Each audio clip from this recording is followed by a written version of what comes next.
Hi, John. How are you today? Hi, Elliot. Things are good. We got a little bit of snow out here in Northern Virginia and not Milwaukee cold, but it was about 3 degrees this morning. So we're sharing some of the weather that you guys have had. If I could send it somewhere else, I would. Yeah, I hear you. Last week, we talked about how busy the week was because of all these reports. And this week, that trend continues. And I just think just a quick point, we always talk about how long you and I have been doing this, but I think it's important to stress that when reports come out that are directly relevant or adjacent to the landscape, that AML professionals take a look at these things and figure out, either map what the reports talk about to their own policies and procedures, or learn something about their systems gaps or strengths based on these reports. So there's a whole host of different subjects here, but I would argue they're all relevant to our community. So let's just jump into it. One of the things I just wanted to highlight, read the report yet, but I've seen the headlines. Nasdaq came out with their global financial crime report, and you can see some of this is up on LinkedIn, and you can order it from Nasdaq. Just a couple points they talked about that I thought are worth mentioning. They said $3.1 trillion of flow of illicit funds globally and $485 billion in fraud losses globally based on their analysis. They talked to who they call anti-financial crime professionals about their greatest concerns, and based on their survey, and you can check out how they approach the data, the scope and all of that, but they said 52% real-time of faster payments fraud was the greatest concern.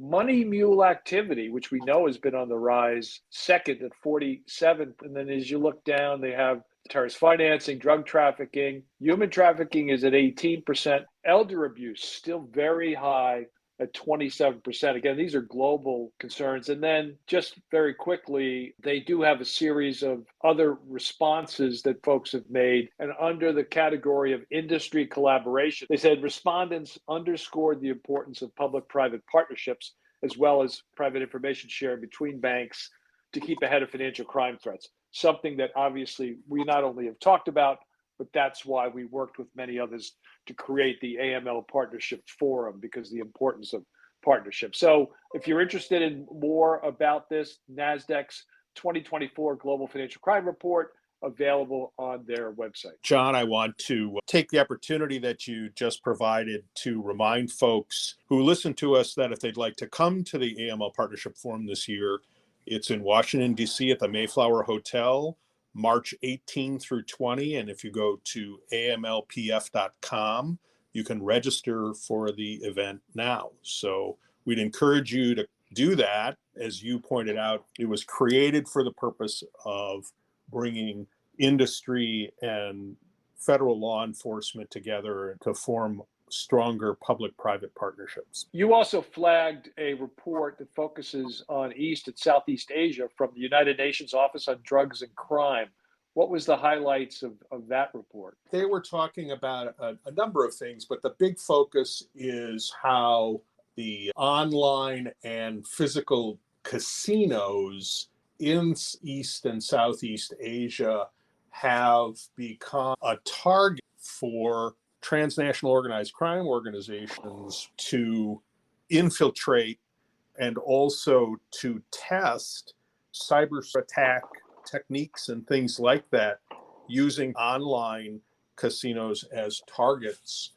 And it's a comprehensive report. I would urge you to take a look at it. It's well worth it. They talk about, and I'll just hit a couple of the section headings here: evolution of cross-border gambling in Southeast Asia, casino and junket-based underground banking and money laundering. So there's concern about those kinds of things. Convergence between online gambling, cyber fraud, and human trafficking.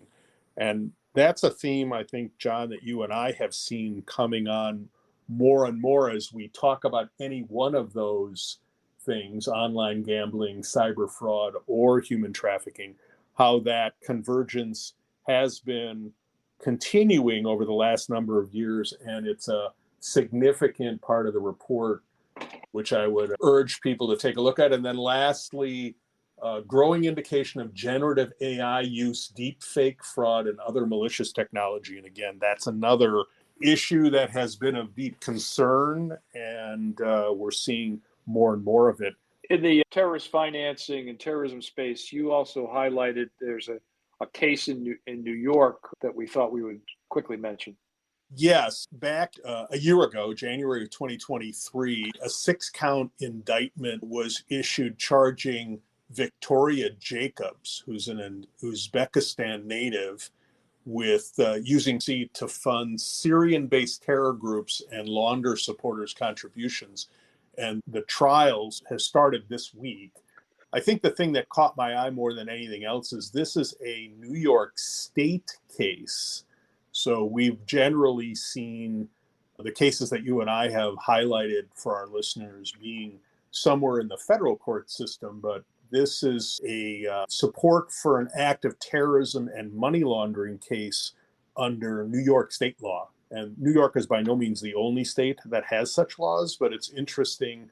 The Manhattan District Attorney's Office is prosecuting this case. I think it's a harbinger of things to come, where we'll see New York and other, at least of the bigger states, with the resources to take on these cases, even just at the state level. Another issue that we continue to grapple with, and that is how legitimate charities are designed to help humanitarian groups and to get funding for utilities, water, medical supplies in conflict zones have difficulty because there have been some misuses of charities and some false charities created. So it's important for AML professionals to understand sort of the scope of this. And so any report that comes out and talks about where there are issues, you need to distinguish that from legitimate use. And that gets me to a report issued this week from the Anti-Defamation League.